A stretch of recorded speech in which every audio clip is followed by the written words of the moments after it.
বলছি যে 50 দিন মোবাইল বার করো কনভেনশন করলেন, এমন একটা জায়গায় করতে হলো যে হল মিলল না কলকাতায়, কিভাবে দেখছেন? আমাদের এখানে তো এর আগেও দেখেছি যে নাটকের জন্য হল মঞ্জুর করা হয় না, বা বিভিন্ন মানুষ যারা হয়তো প্রশাসকের বিরুদ্ধে কথা বলেছেন বা খুব একটা ঘনিষ্ঠ নন তাদেরকেও জায়গা করে দেওয়া হয় না। কোনো হলও যদি অ্যাভেলেবেল না থাকে, খোলা আকাশের তলায় দাঁড়িয়ে নিজেদের কথা বলার অধিকার রাখি একটা গণতান্ত্রিক স্টেটে, আমার মনে হয় এটা সম্ভব। আমরা এর আগেও দেখেছি ডাক্তারদের আন্দোলনের মাধ্যমেই দেখেছি যারা বৃষ্টিতে ভিজে দাঁড়িয়ে নিজেদের আন্দোলনের কথা বলেছেন, লড়াইয়ের কথা বলেছেন। সুতরাং হল পাই না পাই, বাইরে হলেও এরকমই হাউসফুল হবে। আর 50টা দিন পেরিয়ে গেল, হলের কথা যখন বললে তখন ওই সিনেমার কথাটাই বলি। আমি একটু আগে ভেতরে বলছিলাম কনভেনশনে যে ওয়েস্ট বেঙ্গল জুনিয়র ডক্টর্স ফ্রন্টের যদি একটা সিনেমা হয়, একটা ইউটোপিয়ান সিচুয়েশন ভাবছি, যার নাম উই ডিমান্ড জাস্টিস, তাহলে সেই সিনেমা সগৌরবে চলিতেছে।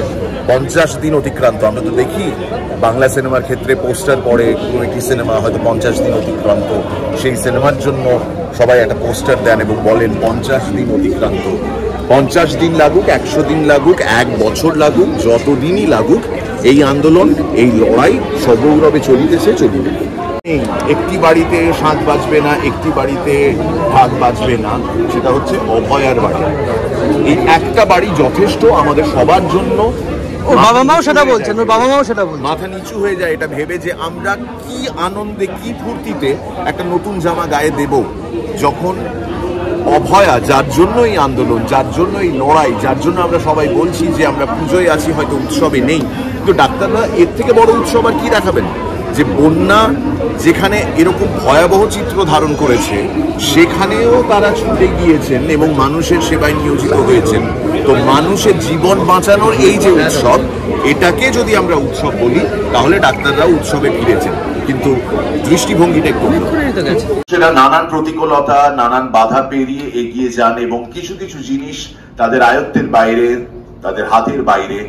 তারা জুনিয়র ডাক্তারদের এই আন্দোলন, এই উৎসবের আন্দোলন, এটাকে দেখে গর্ববোধ করেন যে আমরা যেটা কোনোদিনও পারিনি, আজ ডাক্তাররা সেটা করে দেখিয়েছেন। এটা সব থেকে বড় পাওয়া। তাই মাননীয়া, ডাক্তাররা উৎসবেই আছেন, কিন্তু একটু অন্য ধরনের। এটা মানবিকতার উৎসব। এই উৎসবে কোনো ভেদাভেদ নেই। তবে একটা কথা ভুলে গেলে চলবে না, বন্যা দুর্গতদের পাশে দাঁড়িয়েছেন ডাক্তাররা বলে এটা ভাবার পেছনে কিন্তু কোনো কারণ নেই যে ডাক্তাররা বানের জলে ভেসে এসেছেন। তারা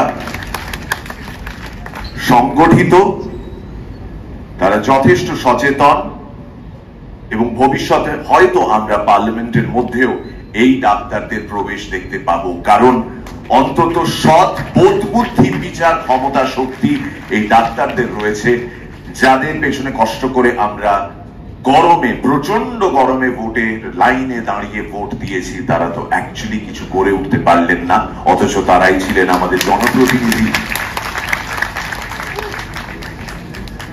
একটা সাধারণ মানুষের যা কিছু খামতি, তা ডাক্তারদের দেখে দূর হচ্ছে। তারা সাহস পাচ্ছেন, আর সাহস বড় ছোঁয়াচে একটা রোগ। একবার কারুর হলে বাকি সবার সেই রোগটা ধরা পড়ে।